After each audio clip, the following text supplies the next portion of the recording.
અત્યાર સુધીના 9 પ્રશ્નમાં પહેલા 2 પ્રશ્નની અંદર વેગનું સૂત્ર હતું, સામે સમય t હતું, જેને કહેવાય વેગનું સૂત્ર સમયના વિધેય સ્વરૂપે. અને પછી પ્રશ્ન નંબર 3 થી 9 સુધી 7 પ્રશ્નમાં આપેલી માહિતી તરીકે પ્રવેગનું સૂત્ર અને સામે સમય t હતું, જેને કહેવાય પ્રવેગ સમયના વિધેય સ્વરૂપે, અને જુદી જુદી વસ્તુઓ આપણે ગણતા હતા. પણ અત્યાર સુધીના 9 પ્રશ્નમાં એક વસ્તુ જે કોમન કહું ને, કે પહેલા 2 પ્રશ્નમાં વેગનું સૂત્ર અને પછીના 7 પ્રશ્નમાં પ્રવેગનું સૂત્ર, પણ એમાં સામે સમય t આવતા હતા. એનો મતલબ વેગનું સૂત્ર સમયના વિધેય સ્વરૂપે, પ્રવેગનું સૂત્ર સમયના વિધેય સ્વરૂપે. પણ અહીંયાથી આપણે 9મા પ્રશ્ન પછી આ 10મા પ્રશ્નથી એક ડિફરન્ટ રજૂઆત. જો વેગ કે પ્રવેગ સમયના વિધેય સ્વરૂપે તો આપણે આવી ગયા અત્યાર સુધીમાં, પણ હવે આપણે વેગના સૂત્રમાં સામે સ્થાનાંતર x છે. એનો મતલબ વેગનું સૂત્ર સ્થાનાંતર x ના વિધેય સ્વરૂપે. વેગના સૂત્રમાં સામે સમય t નથી. જો વેગના સૂત્રમાં સામે સમય t નથી, વેગના સૂત્રમાં સામે સ્થાનાંતર x છે. એને એમ કહેવાય વેગનું સૂત્ર સ્થાનાંતર x ના વિધેય સ્વરૂપે. એવી ડિફરન્ટ સિચ્યુએશન શરૂ થાય છે, જેમાં પ્રશ્નની વાક્ય રચના આવી છે. જુઓ 10મા પ્રશ્નમાં એક કણ t બરાબર 0 સમયે x બરાબર 0 પર છે. જો t બરાબર 0 સમયે x બરાબર 0 એટલે પ્રારંભિક સ્થાન 0 છે.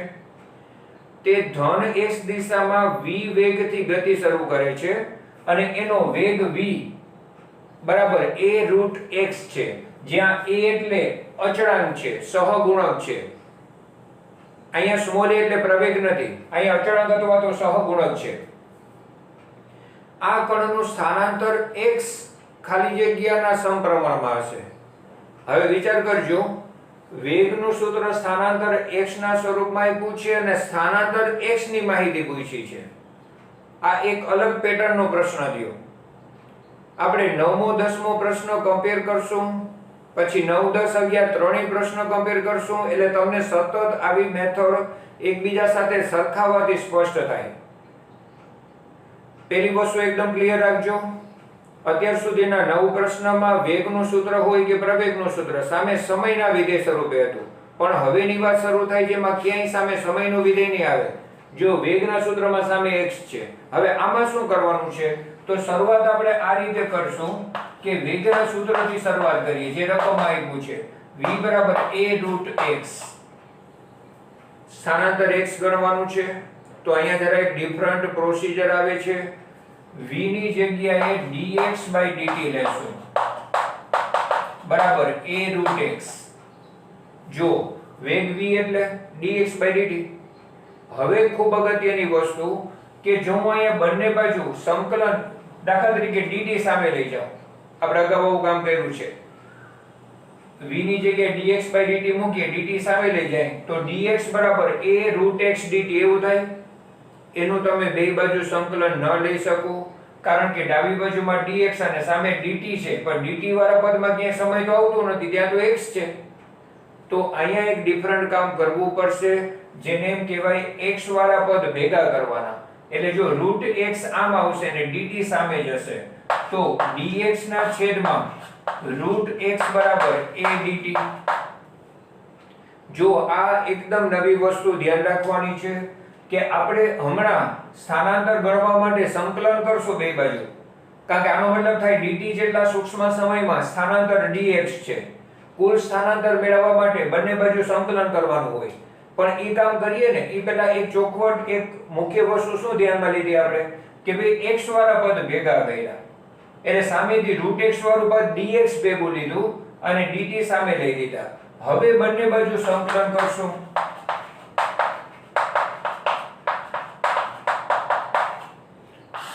જો બંને બાજુ સંકલન કરીએ ને તો સંકલન dx ના છેદમાં √x બરાબર સંકલન a dt. ફરી ધ્યાનમાં દોરી લઉં કે અહીંયા a છે એ સહગુણક છે, અચળાંક છે, પ્રવેગ નથી. બીજી બાબત, આ રીતના બંને બાજુ આપણે સંકલન કરીએ છીએ ને, એમાં આ સંકલનને હું સાઈડમાં અલગથી સમજાવી દઉં. જો આ સંકલનની પ્રોસીજર સાઈડમાં અલગથી આપણે સમજીએ ને, તો એમાં આવા પ્રકારની રીતનો ઉપયોગ થાય છે, જે નોંધ તરીકે ધ્યાનમાં રાખજો. સંકલન dx ના છેદમાં √x આપણે લેવું છે. આપણે આ સંકલન અલગથી સમજી લઈએ, પછી આનો જે જવાબ આવશે એની ડાયરેક્ટ તમને યાદ રાખવાનું કહીશ, કે જેનો આના પછીના એક બીજા પ્રશ્નમાં ઉપયોગ આવશે ત્યારે તમને સીધું આવડી જશે. જો આને આપણે છે ને x ઉપર 1/2 ઘાતાંક કહેવાય, એટલે આને કહેવાશે dx છેદમાં x ઉપર 1/2 ઘાતાંક. રૂટ નો મતલબ થાય, વર્ગમૂળ નો મતલબ થાય 1/2 ઘાતાંક. પણ આને તમે ઉપર લ્યો ને તો ધન ઘાતાંક છે ને ઋણ ઘાતાંક થઈ જાય, તો આમ લખી શકાશે x⁻² dx. તો જો √x ની જગ્યાએ x ઉપર 1/2 લેખા, x ઉપર 1/2 ને ઉપર લેશું તો ધન ઘાતાંક છે ની બદલે ઋણ ઘાતાંક થઈ. હવે અહીંયા આપણે x ઉપર -1/2 વત્તા 1 ના છેદમાં -1/2 વત્તા 1. જો શું કર્યું મેં? ખૂબ જ જાણીતું સંકલનનું સૂત્ર. જ્યારે ટેક્સ્ટબુકમાં પહેલી વખત સંકલન આવ્યું ત્યારે તમને મેં અલગથી આખું સંકલનનું સૂત્ર સમજાવ્યું છે. x ઉપર n ઘાતાંક હોય તો એનું સંકલન થાય x ઉપર n+1/n+1. n ની જગ્યાએ -1/2 છે તો x ઉપર n+1/n+1 લીધું. હવે અહીંયા 1 - 1/2 એટલે 1/2 આવશે. છેદમાં પણ 1 - 1/2 એટલે 1/2 આવશે. હવે આ 1/2 ના બે છેદના છેદમાંથી ઉપર લઈ લ્યો. x ઉપર 1/2 એટલે √x લખાય. આટલું સંકલન પહેલી વખત આવ્યું એટલે આટલી બધી પ્રોસિજર કરાવી ને, આ પેટર્નનું સંકલન આગળ જતા બીજી વખત આવશે ને ત્યારે હું ડાયરેક્ટ એક વસ્તુનો ઉપયોગ કરીશ, 1/√x નું સંકલન 2√x. આવું આપણે ડાયરેક્ટ ધ્યાનમાં રાખશું. તો જો 1/√x નું આ 1/√x નું x પ્રત્યે સંકલન કહેવાય, તો 1/√x નું સંકલન 2√x બરાબર એ અચળ છે. સંકલન dt એટલે t. જો અહીંયા શૂન્ય સમય સ્થાનાંતર શૂન્ય છે, એટલે જો સમયની લિમિટ લઈ તો 0 થી t, સ્થાનની લિમિટ લઈ તો 0 to x. પણ લોઅર લિમિટ 0 હોય ત્યારે લિમિટ ન લખો તો ચાલે, કારણ કે upper limit minus lower limit કરો તો પાછું આ સ્ટેપ આવે. હવે અહીંયા આપણે બે છે આ બાજુ છેદમાં લેશું તો √x બરાબર 8t/2 થશે. બંને બાજુ વર્ગ કરીએ.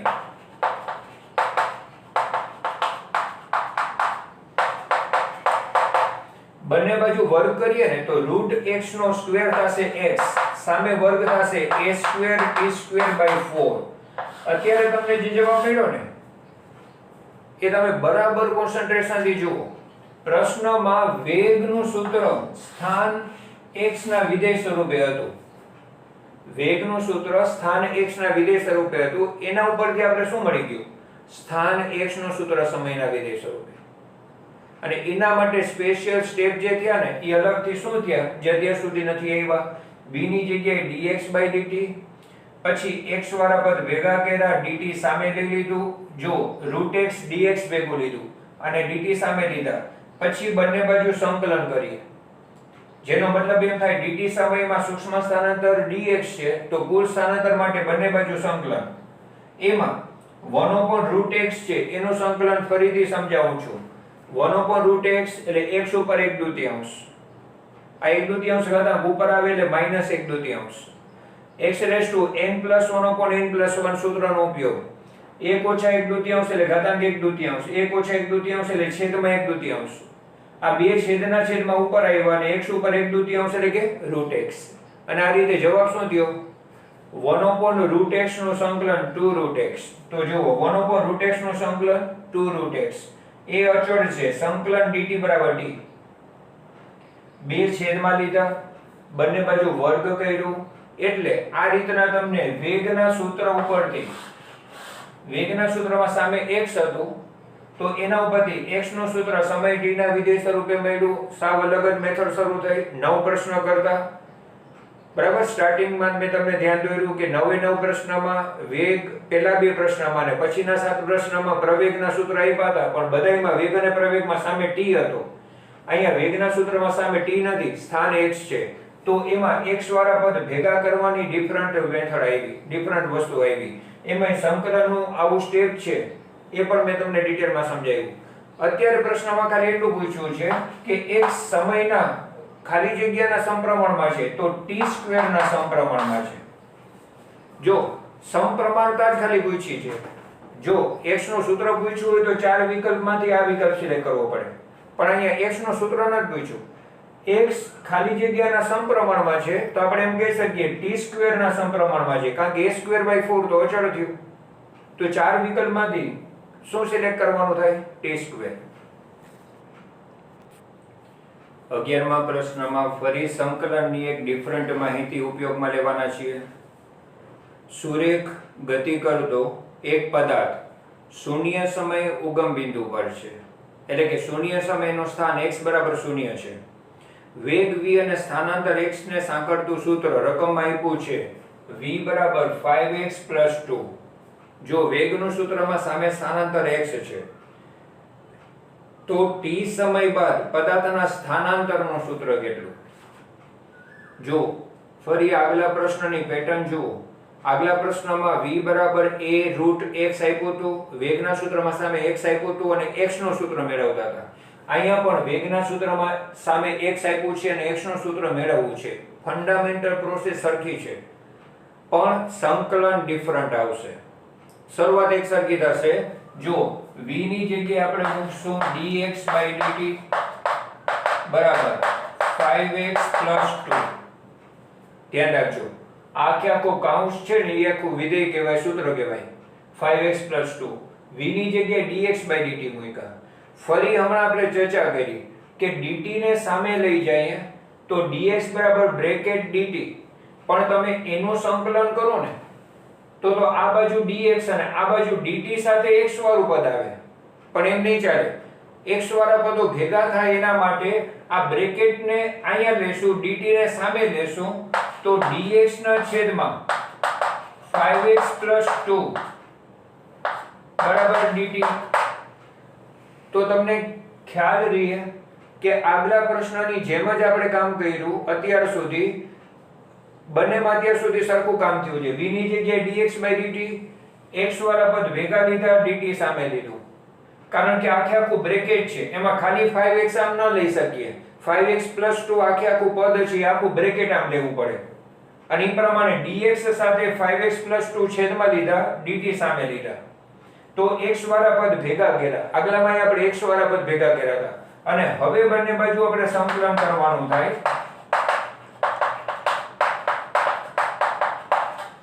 હવે જો બંને બાજુ સંકલન કરીએ ને તો સંકલન dx છેદમાં 5x + 2 બરાબર સંકલન dt 0 થી t જેટલા સમયમાં સ્થાનાંતર 0 થી x છે.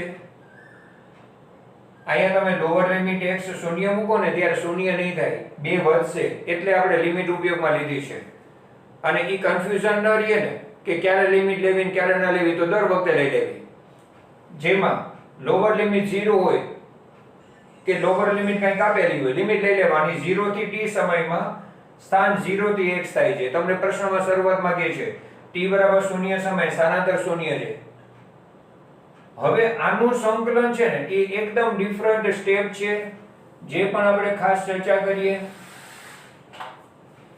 આ સંકલનના સ્ટેપ સમજવા માટે અલગથી પાછી આપણે એક નોંધ તૈયાર કરીએ.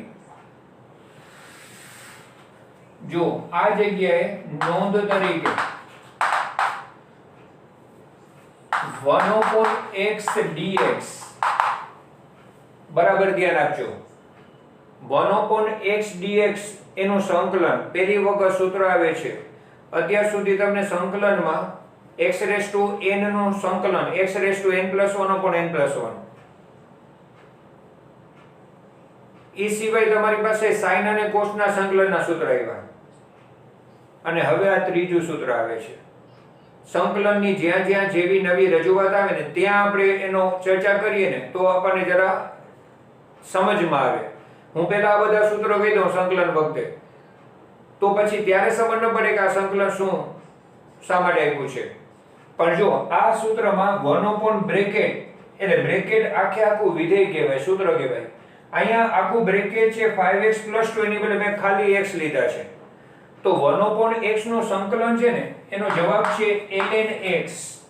જો આ મેં લખ્યું છે ને એ ln કહેવાય. ln એટલે નેચરલ લોગ, જેને હજી પાછું જો આ મેં લખી શકું 1/x dx નું સંકલન log x આધાર e.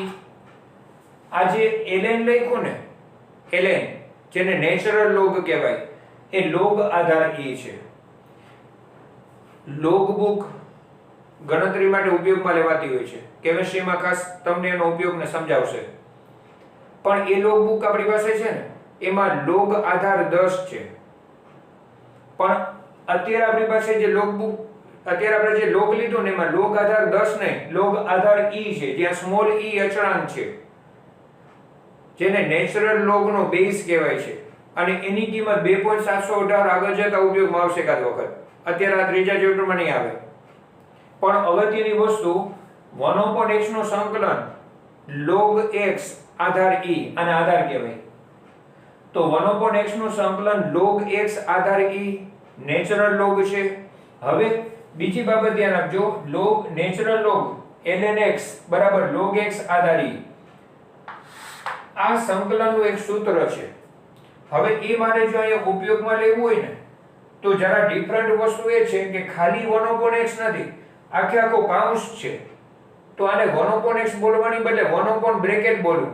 આ બ્રેકેટ આખે આખું એક સિંગલ પદ તરીકે લઉં, અને બ્રેકેટની અંદર સૂત્ર છે એટલે વળી પાછું સંયુક્ત વિધેય થયું. આપણે કેમ બોલું sin θ ની બદલે sin ઓમેગા t હતું, તો sin θ એક વિધેય કહેવાય, પણ θ ની જગ્યાએ ઓમેગા t છે બીજું વિધેય કહેવાય, એટલે સંયુક્ત વિધેય થયું. એમ 1 બ્રેકેટ એક વિધેય કહેવાય, પણ બ્રેકેટમાં અંદર સૂત્ર છે બીજું વિધેય કહેવાય, આ પણ સંયુક્ત વિધેય થયું. પણ આના પ્રમાણે 1 બ્રેકેટ નું સંકલન ln બ્રેકેટ, તો જોજો 1 બ્રેકેટ નું સંકલન ln બ્રેકેટ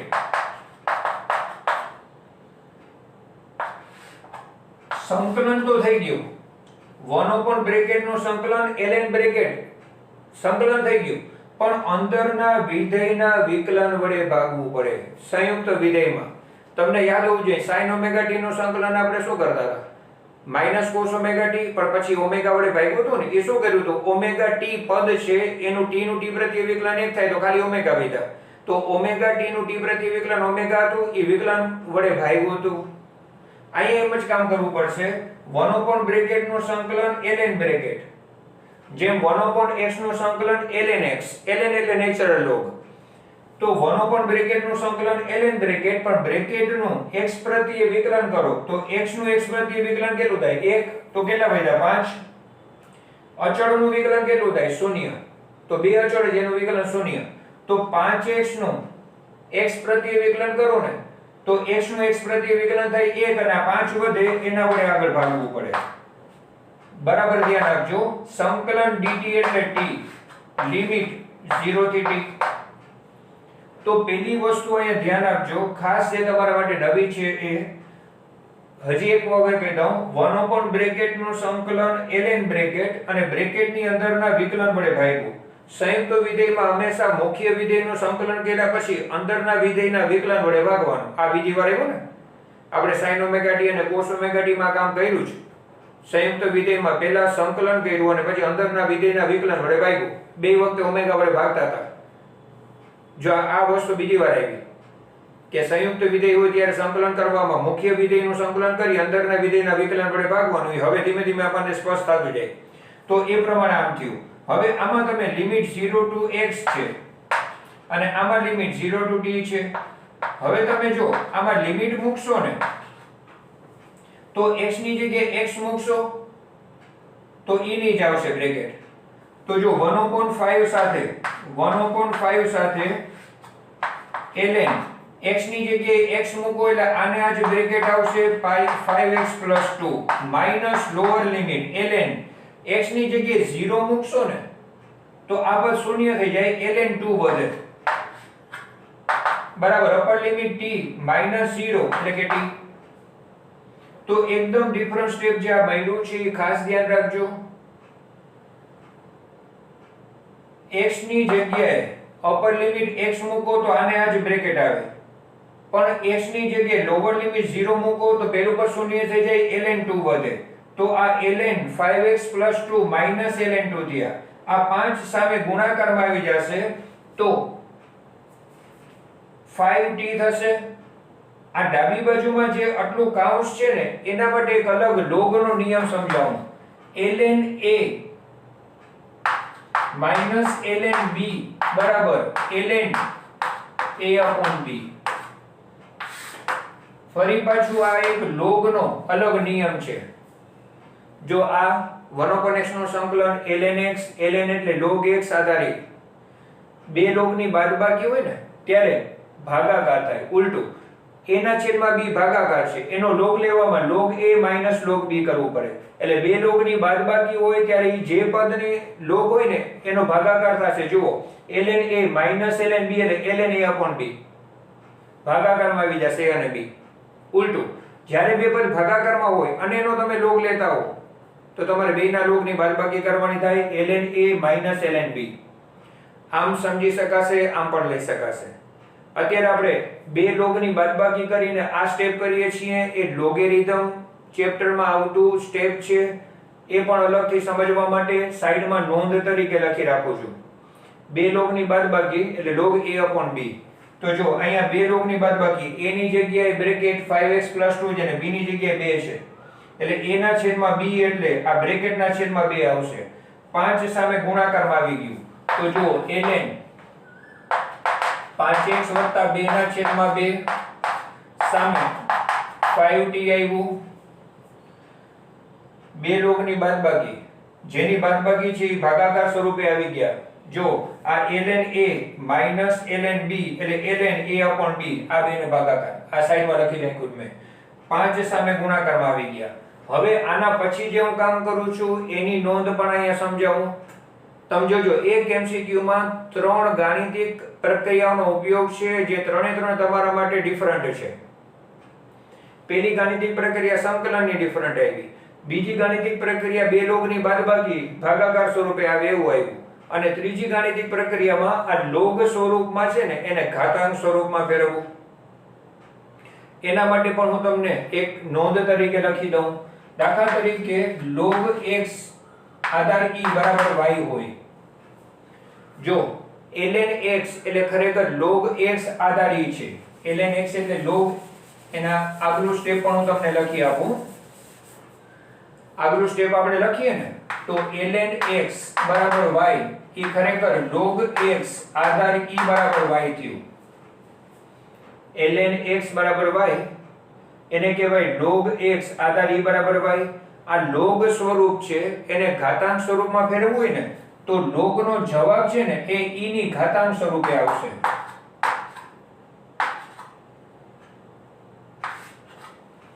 બરાબર જોજો અહીંયા ln x એટલે log x આધાર e. હવે log નો જવાબ y છે ને, log નો જવાબ સામે y છે, એ આ આધારની ઘાતાંક સ્વરૂપે આવશે એટલે e ની ઘાતાંક સ્વરૂપે આવ્યું. તો આને કહેવાય x બરાબર e⁻y. આને આપણે શું કર્યું કહેવાય ખબર છે? log સ્વરૂપે સૂત્ર હતું ને એને ઘાતાંકીય સ્વરૂપમાં ફેરવ્યું. ભલે તમારી માટે પહેલી વખત પ્રોસિજર આવે પણ હજી આના પછી એકાદ વખત આવશે આ પ્રોસિજર, બીજા ક્યાંક ક્યાંક ઉપયોગમાં આવશે, ઇવન 12th માં આવશે. ત્યારે તમને શરૂઆતમાં જરા ડિફરન્ટ લાગે પણ એક ને એક વસ્તુ બે ત્રણ વખત આવે ને એટલે એકદમ ક્લિયર થઈ જાય. ln x બરાબર y એટલે log x આધાર e બરાબર y. આધાર e છે એની ઘાતાંક log નો જવાબ આવે. તો તમે જુઓ ln x બરાબર y, જો ln x બરાબર y એમાં x ની જગ્યાએ આખું બ્રેકેટ છે, y ની જગ્યાએ 5t છે. હવે જો y ની જગ્યાએ 5t છે ને તો e ની ઘાતાંક સ્વરૂપે આવ્યા તો બ્રેકેટ બરાબર e⁻5t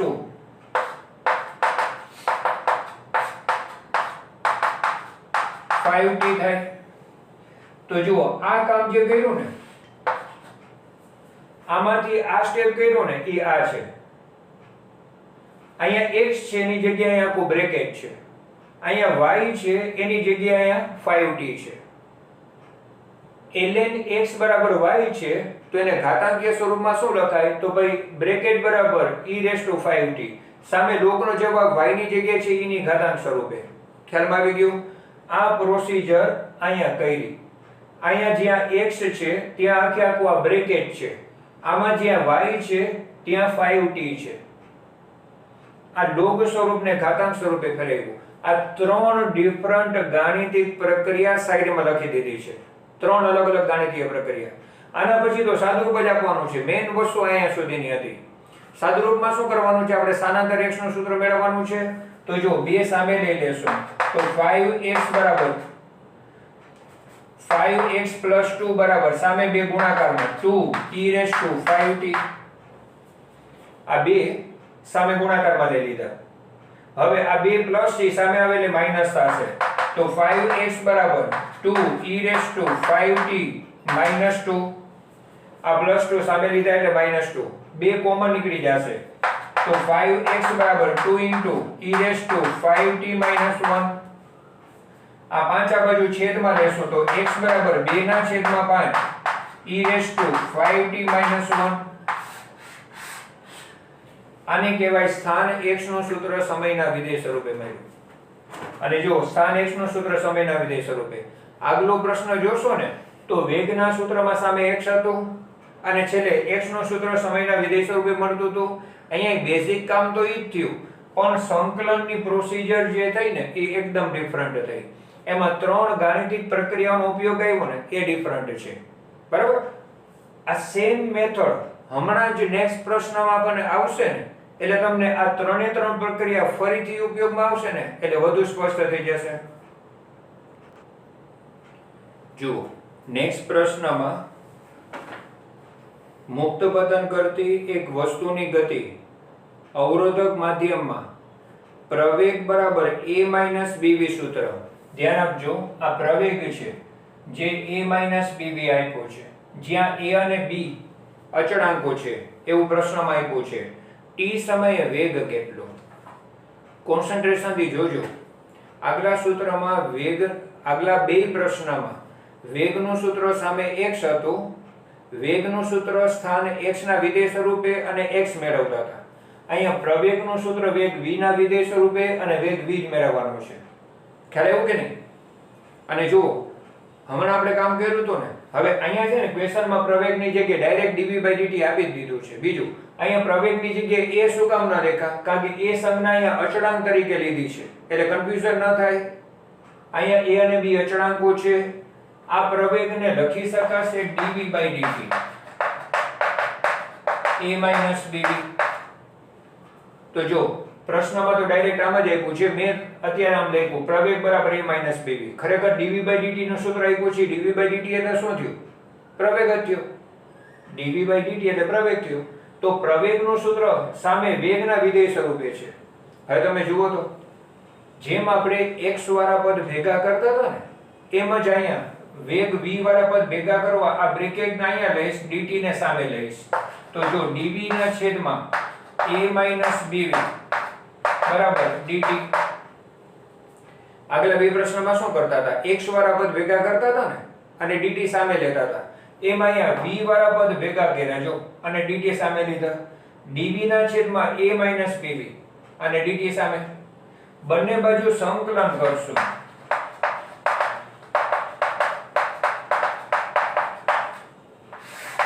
તો બંને બાજુ સંકલન કરતા સંકલન dv a - bv બરાબર સંકલન dt 0 થી t સમયમાં વેગ 0 થી v થાય છે. અહીંયા સંકલન v ની સાપેક્ષે થાય છે એટલે v ની લિમિટ લખવાની હોય. અગાઉ આપણે 0 to x લખતા કારણ કે અહીંયા dx હતું. dx હોય ત્યારે x ની લિમિટ, dv હોય ત્યારે v ની લિમિટ. હવે જો 1 બ્રેકેટ નું સંકલન ln બ્રેકેટ, 1 x નું સંકલન ln x, એમ 1 બ્રેકેટ નું સંકલન ln બ્રેકેટ. તો જો ln બ્રેકેટ a - bv. બીજું લિમિટ 0 to v અંદરના વિધેયના વિકલન વડે ભાગવાનું. હવે a અચળ છે એટલે એનું વિકલન શૂન્ય. -bv માં b અચળ છે, v નું v પ્રત્યે વિકલન 1 થાય એટલે -b વધ્યા. 0 - b વધ્યા એટલે કે -b 1/-b. તમે આગલા પ્રશ્નમાં જોશો ને પેલા તો જે કામ કરી લે સંકલન dt એટલે t લિમિટ 0 થી t. હવે તમે એક વસ્તુ નોટિસ કરો, આગળમાં તમને યાદ હોય તો અહીંયા 5 લખ્યા હતા 1/5 એ શું હતું અંદરના વિધેયના વિકલન વડે ભાગ્યું હતું આગલા પ્રશ્નમાં અહીંયા 5 મૂક્યા હતા ને 1/5 એ શું હતું સંકલન કરી અંદરના વિધેયના વિકલન વડે ભાગ્યું હતું 1 કરવું એનો મતલબ ભાગવાનું તો આમાં એક થયું 1 બ્રેકેટ નું સંકલન ln બ્રેકેટ આગલા પ્રશ્નની જેમ જ ચાલે છે સંકલન 1/x નું સંકલન ln x એમ 1 બ્રેકેટ નું સંકલન ln બ્રેકેટ ln એટલે નેચરલ લોગ આધારી સતત હું બોલું છું અંદરના વિધેયના વિકલન વડે ભાગવાનો છે અંદરના વિધેયનું v પ્રત્યે વિકલન કરો તો આનું 0 v નું v પ્રત્યે વિકલન 1 એટલે 0 - b થાય ને -b ફરી પાછું જો અપર લિમિટ v ની જગ્યાએ v મૂકશો એટલે આને આ જ પદ આવશે તો જુઓ 1 - b બ્રેકેટમાં ln v ની જગ્યાએ v મૂકીએ તો આ જ પદ થાય a - bv v ની જગ્યાએ 0 મૂકો તો આ પદ નીકળી જાય તો ln a આવે બરાબર t - 0 થઈને t આવશે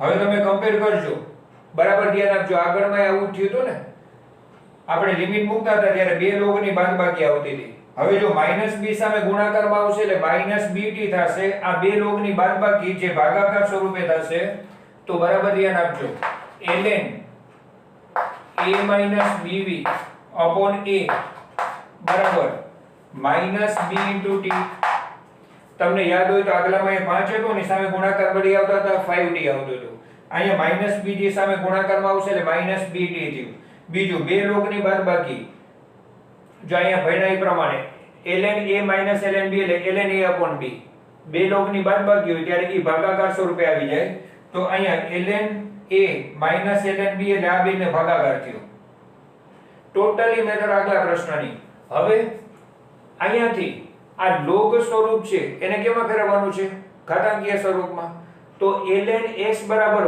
y તો આ x બરાબર e રેઝ ટુ y થશે આ procedure a - bv upon a બરાબર e રેઝ ટુ -bt આ જે કામ કર્યું છે ને હું એક જ પેટર્ન થી તમને સમજાવું એટલે ખબર પડે કે ln x બરાબર y છે એટલે કે log x આધાર e બરાબર y છે તો ln x બરાબર y હોય ત્યારે e રેઝ ટુ y અહીંયા ln x બરાબર y છે એ ઘાતાંક સ્વરૂપે આવી ગયું -bt અને x ની જગ્યાએ બ્રેકેટ છે ખ્યાલ આવ્યો બરાબર તો જો ખરેખર આ પ્રોસીજર અહીંયા આવી a સામે ગુણાકારમાં આવશે તો a - bv બરાબર a e raise to -bt -bv સામે લેશો એટલે પ્લસ અને આ પ્લસ છે આમાં આવશે એટલે માઈનસ તો bv બરાબર a - a e raise to -bt આમાંથી a કોમન કાઢીએ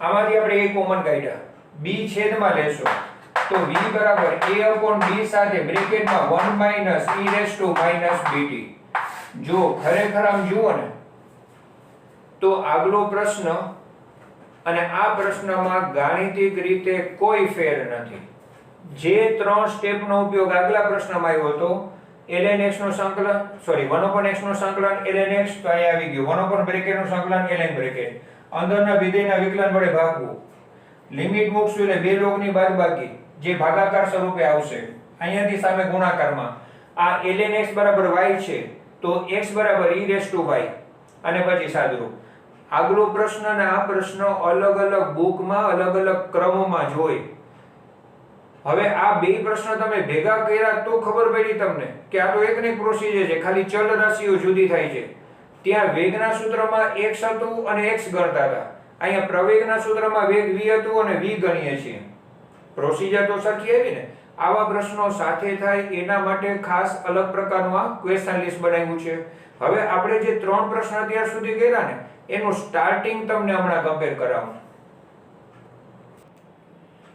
જો અત્યારે આપણે જે ત્રણ પ્રશ્નો કર્યા ને એ ત્રણેયનું સ્ટાર્ટિંગ રિપીટ કરાવું છું કમ્પેર કરાવું છું જો 10મા પ્રશ્નમાં વેગના સૂત્રમાં સામે સ્થાન x આમાં વેગના સૂત્રમાં સામે સ્થાન x બીજી બાબત અહીંયા v ની જગ્યાએ dx/dt મૂકતા હતા હવે જુઓ અહીંયા x વાળા પદ ભેગા કર્યા અને dt સામે ક્યારે એવું કે નહીં v ની જગ્યાએ dx/dt બરાબર બેયમાં. પછી અહીંયા રૂટ x આમ શું કામ લીધું? કારણ કે x વાળા પદ ભેગા કરવાના dt સામે. અહીંયા બ્રેકેટ આમ શું કામ લીધું? કારણ કે x વાળા પદ ભેગા કરવાના dt સામે. પછી બે બાજુ સંકલન કર્યું. સંકલનની પ્રોસિજર કરીને અહીંયા બંનેમાં આપણે x નું સૂત્ર સમયના વિધેય સ્વરૂપે મેળવ્યું. તો આ બે પ્રશ્નમાં સરખું થયું. હવે આ બે પ્રશ્નમાં બેસિક સરખું થયું કે વેગનું સૂત્ર સ્થાન x ના સ્વરૂપમાં અને સ્થાન x નું સૂત્ર મેળવીએ છીએ. હવે આ બે પ્રશ્નો ભલે સરખા નથી પણ ગાણિતિક પ્રક્રિયા સરખી છે સંકલનની. અહીંયા તમે જો વેગના સૂત્રમાં સ્થાન x છે, અહીંયા પ્રવેગના સૂત્રમાં વેગ v છે. એટલે આને એમ કહેવાય પ્રવેગ વેગ v ના વિધેય સ્વરૂપે. પણ એમાં આપણે પ્રવેગ dv/dt મૂક્યું અને v વાળા પદ ભેગા કર્યા. જેમાં આમાં શું કર્યું? x વાળા પદ ભેગા કર્યા ને dx ના છેદમાં બ્રેકેટ. એમાં અહીંયા v વાળા પદ ભેગા કરવા dv ના છેદમાં બ્રેકેટ dt સામે લીધા. પછી બે બાજુ સંકલન કરી. બેયમાં સંકલનની પ્રોસિજર તો સરખા જેવી થઈ. જે ત્રણ એક્સ્ટ્રા ગાણિતિક પ્રક્રિયાનો ઉપયોગ કરવા માટે જે નોંધ લખી હતી ત્રણેયમાં એક સરખી રીતે ઉપયોગમાં આવી. આ બંનેમાં ત્રણેય બાબતો એક સરખી રીતે ઉપયોગમાં આવી. એટલે આ બે ગાણિતિક પ્રક્રિયાની દ્રષ્ટિએ સરખા, વિધેય જુદા. v નું સૂત્ર x ના સ્વરૂપમાં x મેળવતા હતા. આ પ્રવેગનું સૂત્ર v ના સ્વરૂપમાં ને v મેળવ્યું. અહીંયા સામે સૂત્રમાં x છે અને x મેળવીએ છીએ. અહીંયા સામે સૂત્રમાં v છે અને v મેળવીએ છીએ. જેમ અહીંયા x વાળા પદ ભેગા કર્યા એમ અહીંયા વેગ v વાળા પદ ભેગા કર્યા. તો આ રીતના તમારી પાસે કમ્પેરિઝન હોય તો હવે તમને ક્યારેક વેગના સૂત્રમાં સામે x હોય એવું સૂત્ર આ એક, આ બીજું એવું ગમે તેવું સૂત્ર આપે. આપણને ખબર હોવી જોઈએ કે વેગના સૂત્રમાં સામે x આવે અને x ગણવું હોય ને તો પહેલા મારે v ની જગ્યાએ dx/dt મૂકવા પડશે. પછી x વાળા પદ ભેગા લેવા પડશે ને પછી સંકલન કરવું પડશે. આવી વસ્તુ આપણે ધ્યાનમાં આવી જવી જોઈએ. એવી રીતે પ્રવેગના સૂત્રમાં સામે વેગ v હોય અને વેગ v જ પૂછ્યો હોય તો આપણે ખબર પડવી જોઈએ કે ભાઈ પ્રવેગની જગ્યાએ dv/dt લઈ અને dv સાથે વેગવાળું પદ અને dt સામે લઈને સંકલન કરવાનું. પછી જરૂરી નથી કે પ્રવેગના સૂત્રમાં સામે વેગ v વાળું સૂત્ર દર વખતે આવવું જોઈએ. કારણ કે સામે સૂત્ર જે બને છે એ તો જુદા જુદા હોઈ શકે, પ્રોસિજર એક સરખી હોય. સૂત્ર સામે જુદા જુદા આપ્યા હોય એ પ્રમાણે જવાબ જુદો જુદો આવશે પણ મેથડ એક ને એક થાય. ફિઝિક્સના MCQ ની સમજ આવી હોવી જોઈએ. એટલે એના આપણે સ્પેશિયલ ક્લાસ રાખવું પડે, સ્પેશિયલ એનું ડિસ્કશન રાખવું પડે અને એકદમ બહુ જ પ્રોપર રીતે સમજી શકાય એવું આપણી પાસે ક્વેશ્ચન લિસ્ટ હોવું જોઈએ. આ ત્રણ પ્રશ્નોમાં ઘણી બધી સામ્યતાઓ છે. આમાં તો ટોટલી સામ્યતાઓ છે પણ છતાં અલગ અલગ બુકમાં અલગ અલગ જગ્યાએ હોય. તમારી જાતે એને કમ્પેર કરવું શક્ય ન થાય. ઈ કામ આપણા ક્વેશ્ચન લિસ્ટના ડિસ્કશનમાં થઈ જશે.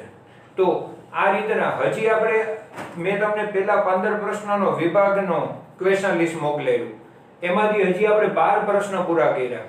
હજી નેક્સ્ટ વિડિયો લેક્ચરમાં બાકીના 3 પ્રશ્નો સાથે 15 પ્રશ્નોનું કમ્પેરિઝન કરશું અને આ પહેલા 15 પ્રશ્નોનો હજી આ એક વિભાગ છે. આ ચેપ્ટરના MCQ લિસ્ટમાં એવા બીજા ઘણા વિભાગો નંબર ઓફ ક્વેશ્ચન આપણે કરવાના છે.